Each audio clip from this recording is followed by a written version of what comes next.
Ra'iisul Wasaare Ku-xigeenka Xukuumadda Federaalka Soomaaliya Saalax Axmed Jaamac ayaa kormeer ku tagay xarunta Wasaaradda Arrimaha Dibadda isagoo bogaadiyay shaqaalaha wasaaradda bandhigooda guulaha diblomaasiyadeed ee Soomaaliya iyo dadaalada lagu xoojinayo kaalinta Soomaaliya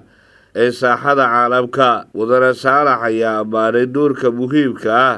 ee wasaaradda arrimaha dibadda ee ka qaadanayso horumarinta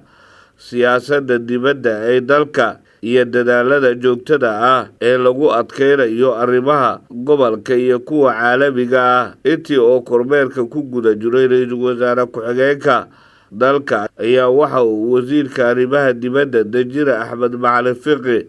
faahfaahin ka bixiyay taariikhda iyo dib u habeynta wasaaradda. Wasiirka ayaa tilmaamay guulaha muhiimka ah oo ay ka mid yihiin dib u howlgelinta macadka diblomaasiyadda si loo dhiso awoodda diblomaasiyadeed ee dalka iyo dib u habeynta waaxyaha wasaaradda, isla markaana kor loogu qaadayo hufnaanta iyo waafajinta mudnaanta qaranka. Ra'iisul Wasaare Ku-xigeenka ayaa hoosta ka xariiqay muhiimadda ay wasaaraddu u leedahay geedi socodka dib u dhiska dowladnimada Soomaaliya, isagoo adkeeyay baahida loo qabo in la dhiirigeliyo isku filnaanshaha iyo horumar waara.